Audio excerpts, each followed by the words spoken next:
Hello there folks, this is Ferengi on board again, this time with a video on a topic that, well, I don't hold entire knowledge and grasp over, but you see, I've had this, not impression, but you see, I've had in a way this question.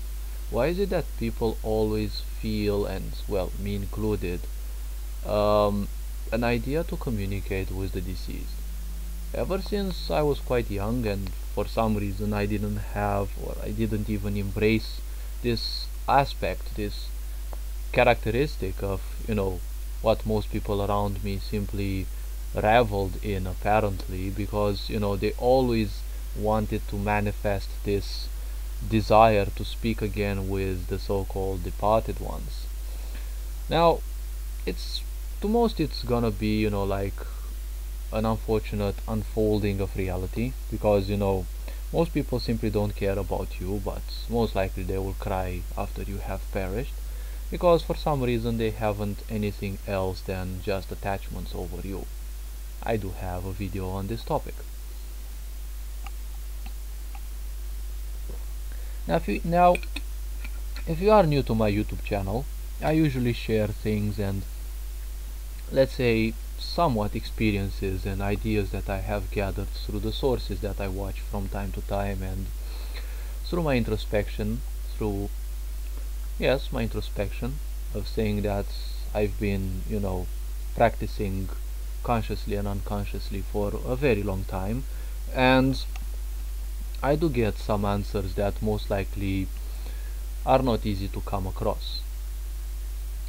Now, if you like these types of contents, and like what someone can give without interpreting the things, so basically the way they have been felt, but also reminding you that those belong to me as experiences and they might not be the same in the case of others, well, feel free to continue watching my content. If you're interested in subscribing, feel free to, but at least try to share my content so that more people get to see them, and we help raise the awareness of planets. It has been for a long time that people have created a lot of ideas that people who depart, they will come back to you, and um, they will communicate to you in different ways. People throughout the times, and most likely especially in these days, they claim they have seen different shapes and figures that resemble the people who have, passed away. Now the question is, in most situations, and I usually prefer being direct, so some people might not like my ideas, my harshness in a way. Now, most likely you have been taught to not care about yourself, so the problem is you won't care about others either. And most likely that is something you can relate with most of the people surrounding you. Now those people, they just function based on instincts, and they just feed you because they feel they have to feed you, and most likely if they don't do that, they'll probably be afraid that they will suffer an eternity in a invented place called hell, and all sorts of stupid fears like these. And when a certain person lives, people around them will just seek to keep those people down. I would go a bit and say it's part of the life's challenges, and when that person dies, everyone is, or some of those people will be apparently so devastated they will actually cry. Now in my case, the only close real person that died is, well, real in the sense that, very close to me, like not an internet friend or something. A person that died, well, they passed away, well, that is my grandfather. They have passed away many, many years ago, and for some reason my grandmother was the only one who cried, and at times I think I could feel how she was forcing it. In my country there's this stupid belief that women have to grieve the so-called dead as if it actually is of any importance, but it is so ingrained into Romanian culture that so many people will even fake it. And you see, it's not painful to think of someone who has passed. It's more like painful to me to feel the way those people denaturate their own realities just to, I don't know, follow some stupid belief. Which again, belief means nothing else than accepting something without a requirement for proof. Now, when they do that, the problem is they enforce a certain idea, and most of them would not do that, for nothing. They will just do it for the attention because, you see, stupid people and primitives usually end up craving a lot of attention because they're either rejectful and, they don't want others in their life, but, you know, they will expect others to do things for them. And, well, starting from these premises, people who mind their own business won't give them the attention that they expect. And whenever you know, create unrealistic expectations, the problem is you will end up suffering because, well, you know, they won't they won't have any effects. If you don't set up realistic goals, you won't have, achievable things in life, so therefore you will be disappointed. Think about people that usually they make up stupidly and ridiculously great goals in life, and most likely they won't do much towards those, and they will end up disappointed. And if we think about the older generations who most likely didn't have great awareness, but they had a purpose that we wouldn't have been born if they haven't existed, and their whole life most likely has been a lie. And I I personally believe that you know and I'm not interested in how true this is, but I can feel in many cases that those people know their lives are a lie, but they just prefer hiding behind the truth and you know creating masks and you know living in lower vibes, expecting people to come and console them. Thankfully, to such people, I have acquired the, let's say, a certain level of wisdom, and I simply disregard these people. Although it's not entirely doable at some times, but I just prefer disregarding them. Now, there are a lot of beliefs that people have when it comes to the deceased, and they have silly impressions that the deceased actually come and visit them. You see, it's exactly the same as those stupid beliefs regarding what was that called? Oh yes, the creation and religions and the such. You see, up till now we do not know how we were created and like what is our purpose on this planet. We don't know more than 10% of you know what this planet truly is. Like, and when we don't even know how our brain works, at least we know how the creator looks like. And I'm saying, well, at least this sounds very silly in a way. And well, I simply have to amuse myself, but you also have to keep it to yourself because you see, people will probably get pissed. It's not that I care about their getting pissed, but the point is they won't simply like that because they just became complacent and they like embracing certain things. It's everyone's passion to believe in things, and it's also their freedom, so don't counteract their ideas. Make it that you believe them, but just act on yourself, on your own behalf. Now, with the deceased, the point is, when a person deceases, they are no longer of any interest to this world, because most likely people haven't cared for those anyways, or they have done that for at least some sort of expectation, which is most of the situations anyways.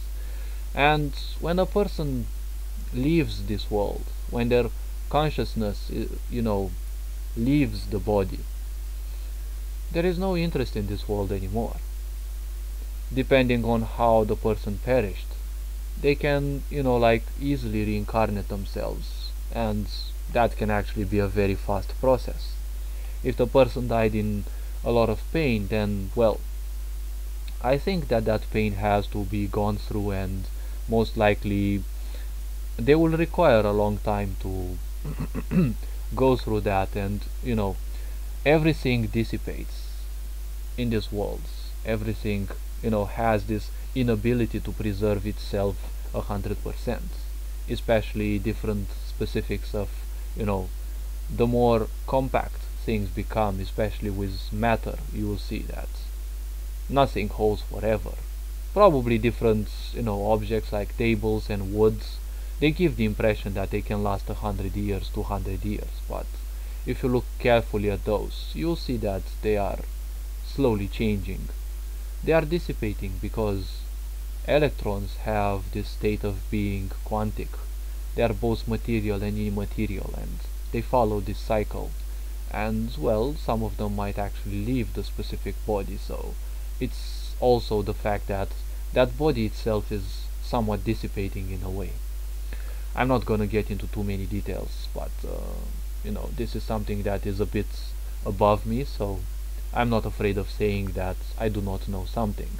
I do not suffer that much of this narcissism that I know each and everything. I leave this to the scientists because apparently they know everything, and as far as I was taught, only the stupid know everything. The more you know, the more you realize that the less you know. Now, do the deceased actually visit you? Well, you see, the deceased don't necessarily visit you. I got a response in a way that, you see, when you incarnate, it is actually a long process that takes part. Basically, everything is information. The food we eat, even our body is information. The water we drink. And with these ideas, the point is that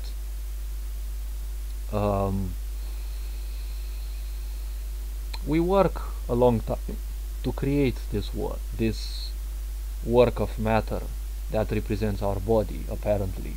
It's like we are some programmers or designers that, work towards the coding and also the, like all possibilities that will make our body finally functional.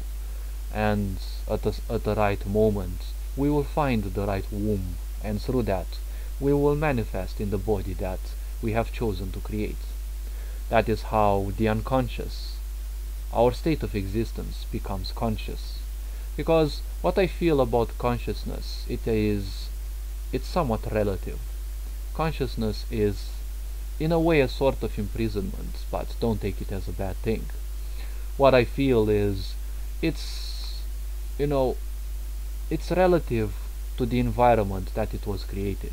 For example, awareness in this universe will only be achievable through the vehicle that we have created, namely our own body.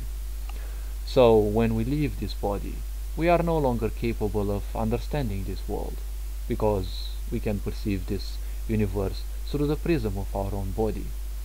Once we become the consciousness that we were, we will be aware of other things. Most likely we will exist in this world as well, but we will perceive it otherwise. Or most likely, we won't have the least interest in this. If we dive a bit in, the literature that lies around the undead and the such, you know that usually in video games they tend to be overpowered, and there's all sorts of ideas about them, and like, do the undead actually need clothing? Well, I don't know, like, usually they are some rotten corpses, right? The only reason why they need clothing is because either a sort of almost morbid sexualization, because women will always be exploited, and there will be a component necessary for the economy, and, well, probably because people are still ashamed of their own sexuality. So most likely you cannot create undeads that reveal whatever is left of their breasts or their genitalias, because let's face it, nowadays you have to be ashamed if you see a penis or a vagina, or if you stare at breasts, because stupid reasons, I'd say.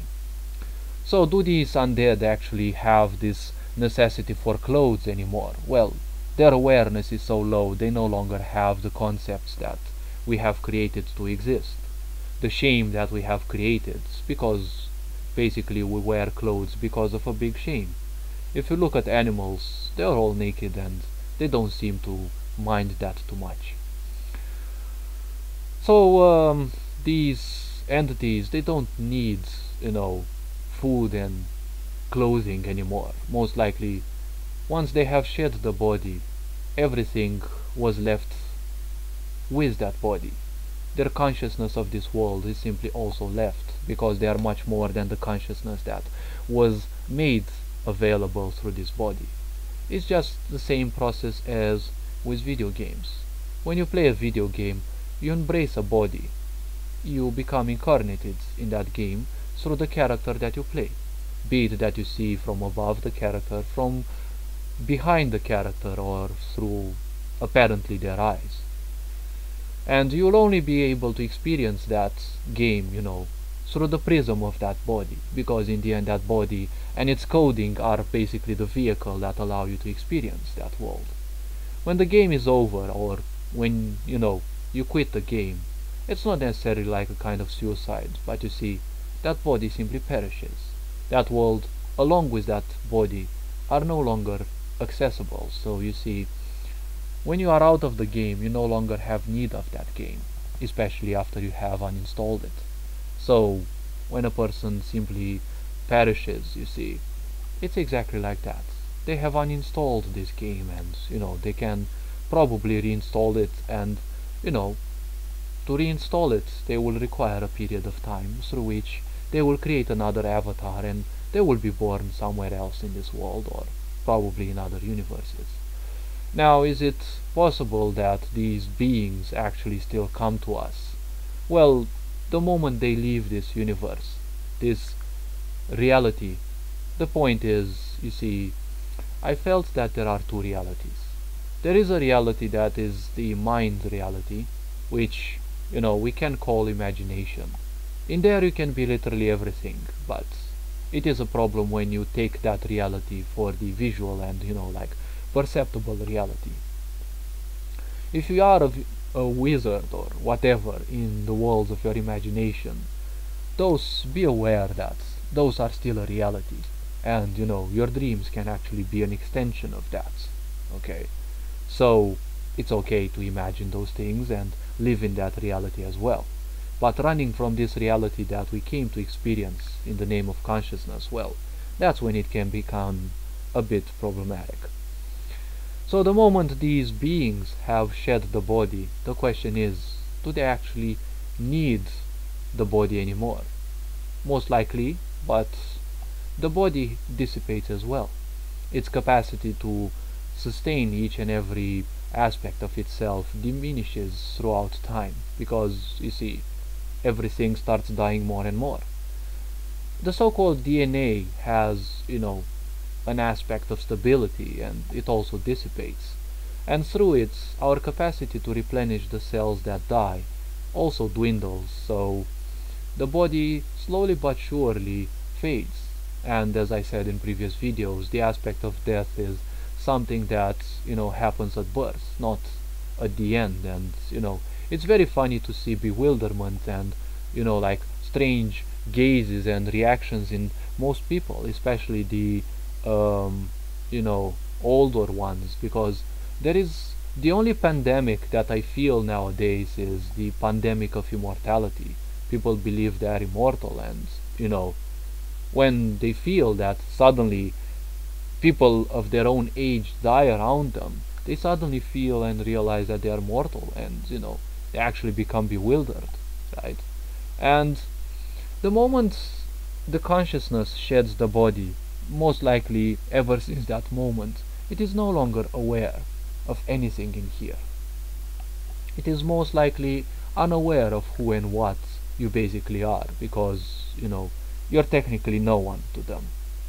Just because you gave birth to them, they are other facets of consciousness. You see, those people were parents or children or whatever, just because you created some concepts, some, emotional baggage, right, that you created in this universe, because to some extent you actually needed those. But when the body is shed, the body also has the emotional body, the mental body, and the the psychological body, and when all these are shed, that entity is finally free. No other meaning is attached to it, so therefore, even if it can actually see you, it definitely has other ways to follow and other things to do, and most likely it won't be capable of understanding who and what you are. So who are those beings that people say that some, or especially a lot of people, claim they have seen? Now we have to become very like strict and specific. You cannot simply take into account what people say. There are thousands of people who know they don't have anything to do, and the only thing they want is attention, be it that they look conscious or less conscious.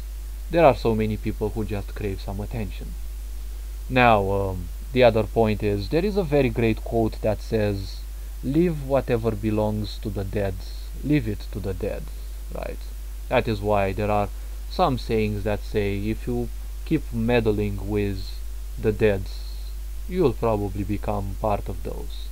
Now, I'm not sure how such things can actually claim you, or some things like this can actually happen, most likely, especially to people who, practice spiritism.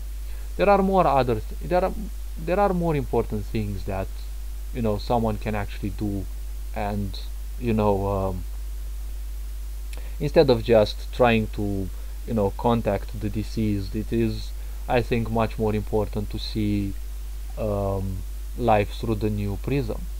That person finally left, and you just have to adapt to life as is.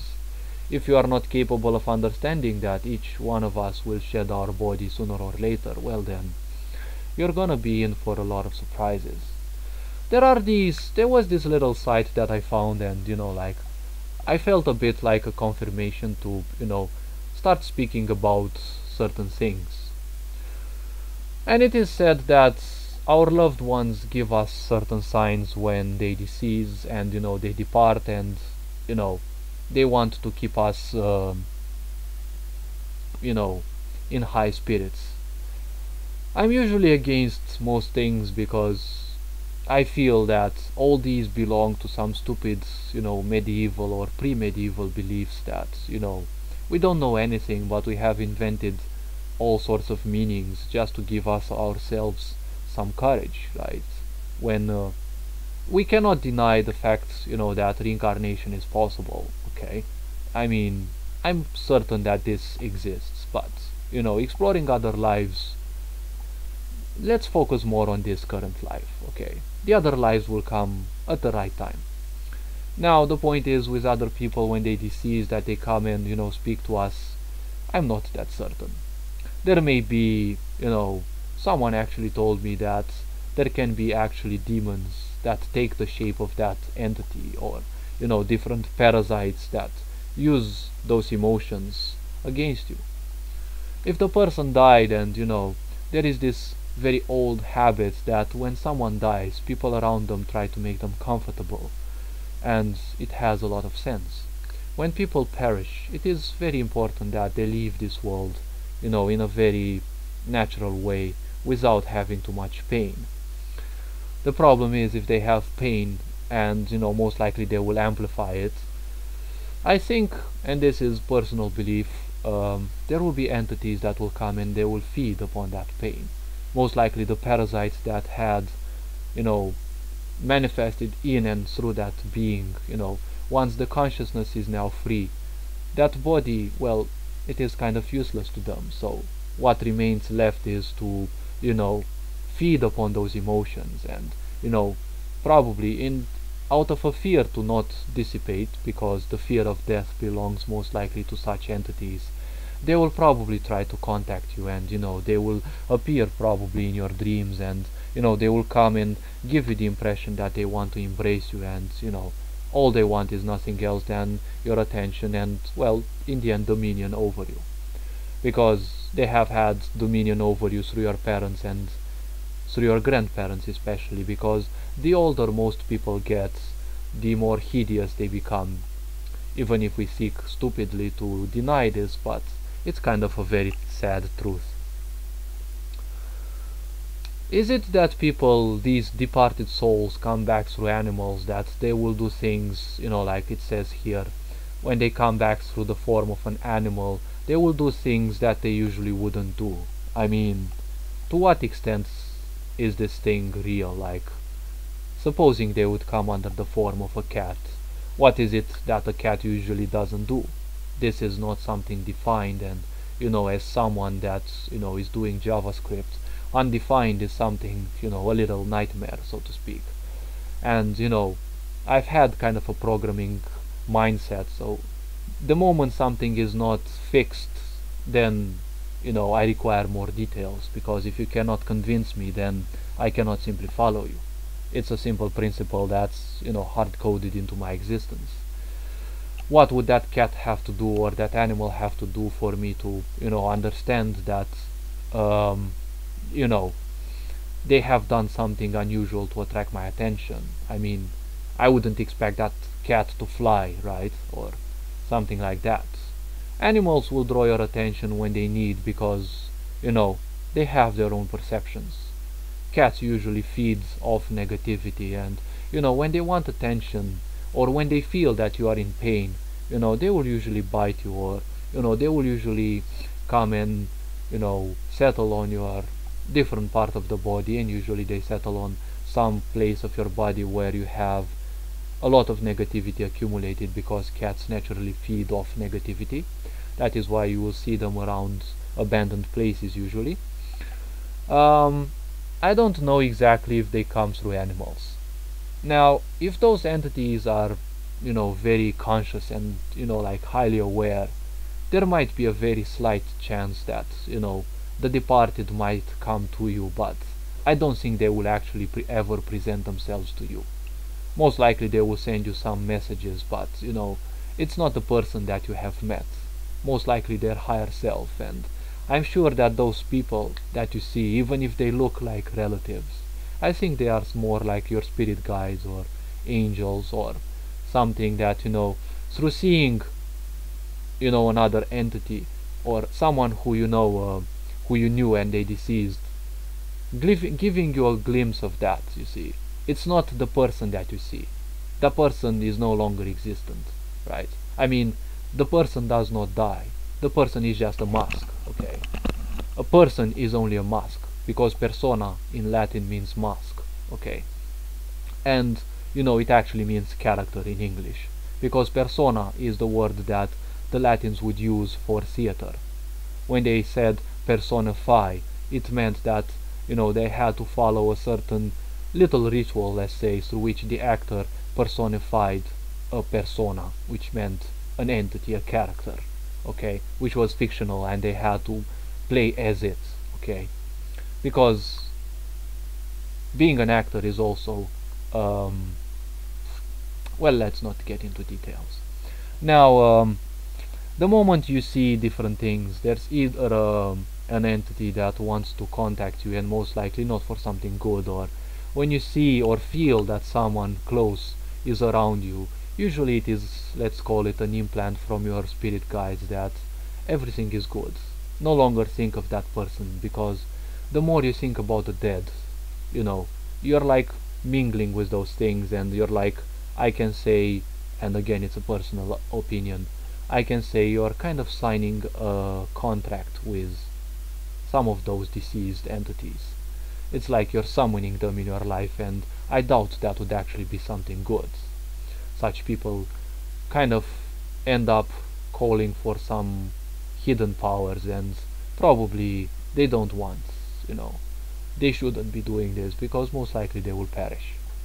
Now, it might also not be a very pleasant way.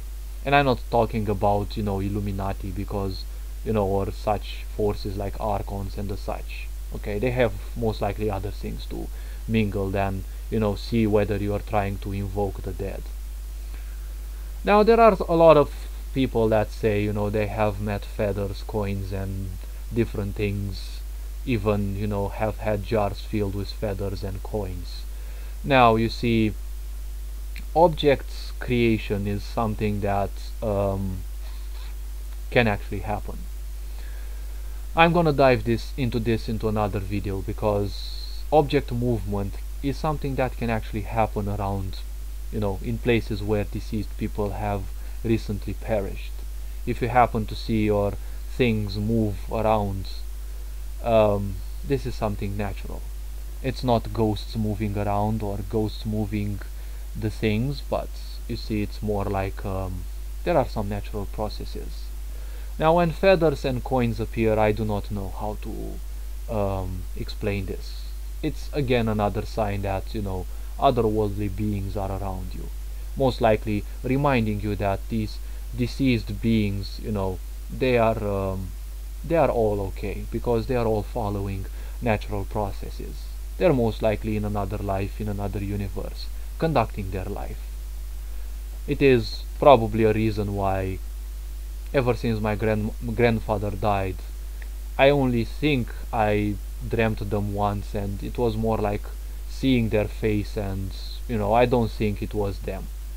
I'm sure it was not them. It was probably more like an invasive thought or something like that. My grandmother tells me that she's been dreaming him quite frequently, and I'm sure it's the demons that she's mingling with without knowing, because she's a very miserable person, and misery attracts company.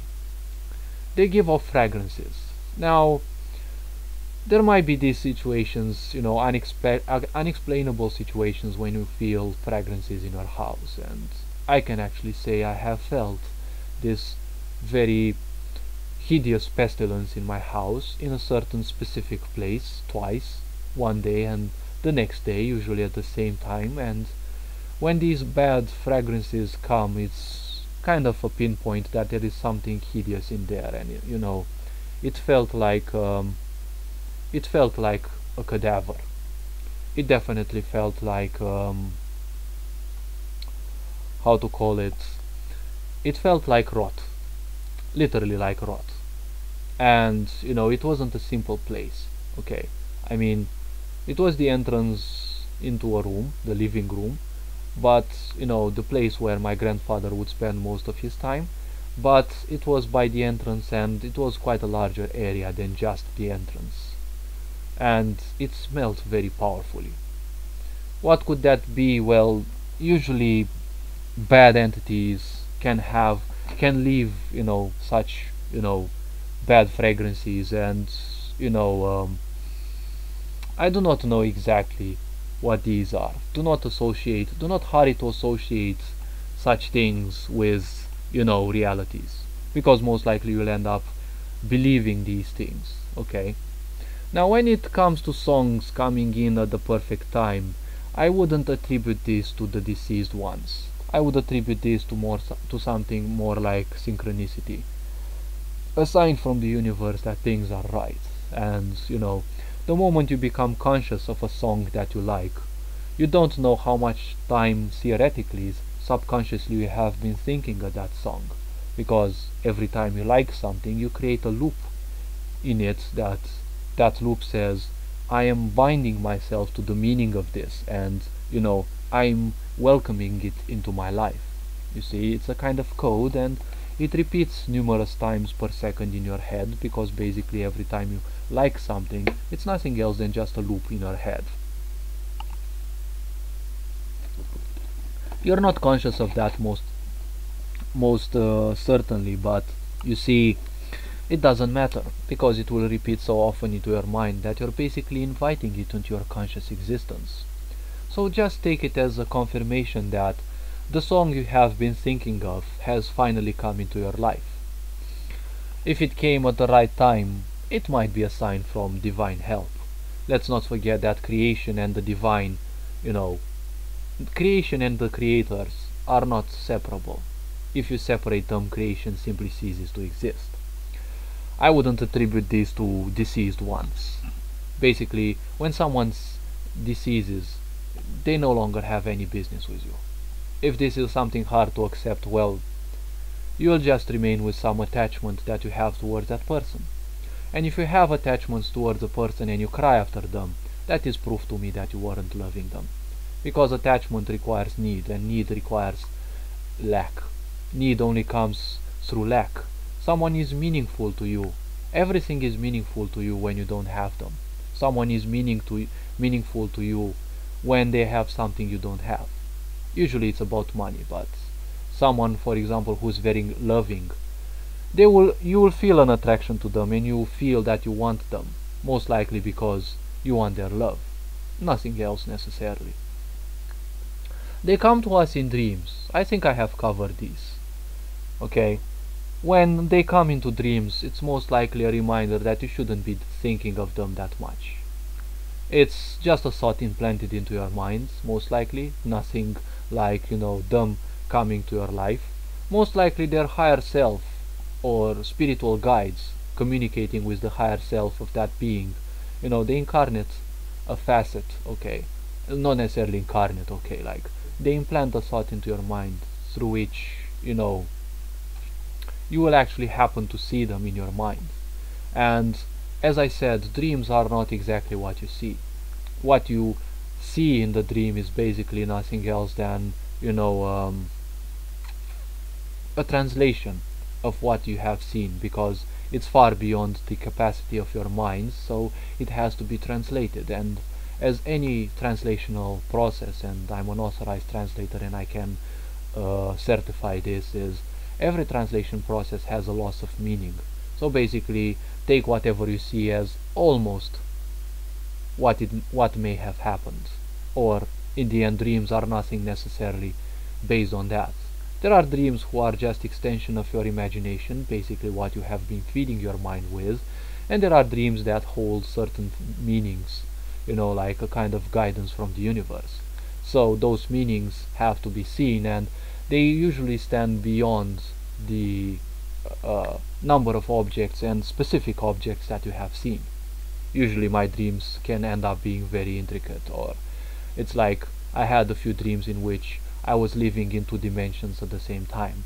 I was walking down the corridor of something, and at the same time I knew that as I was walking, at the same time I was looking actually at a wall in a museum, and there was a picture, on that wall, a very big picture. And at the same time I was walking down the corridors. I won't dive into further details because it's not necessarily that important.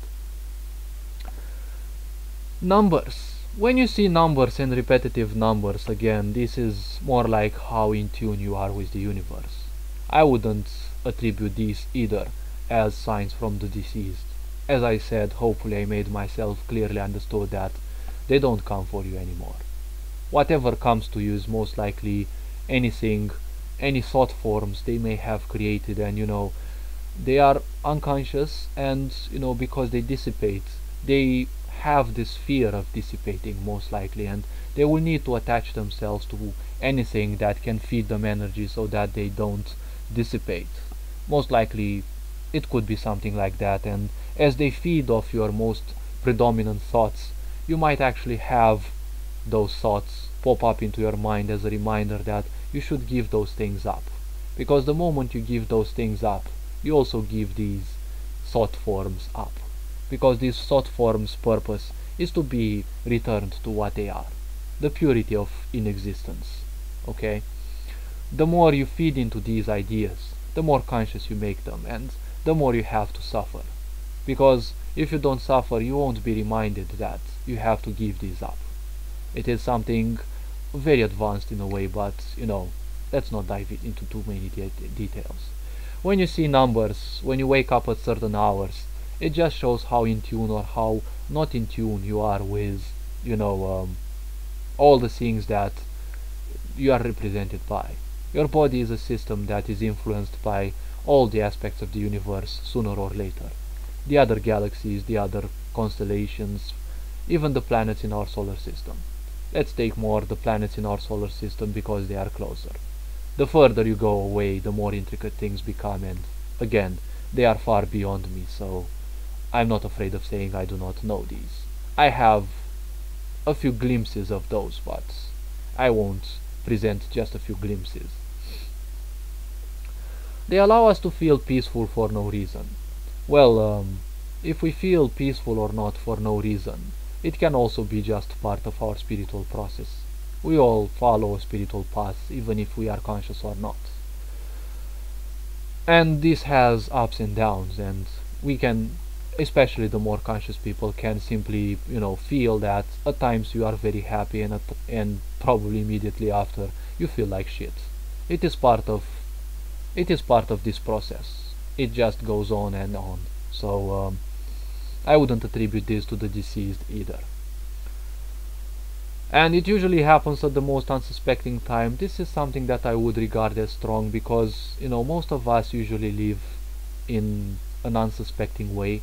And if we are to live in a suspecting way, there are a lot of things that we should spend, there are a lot of things that we should suspect. And, I don't think our conscious mind can actually, suspect like literally everything.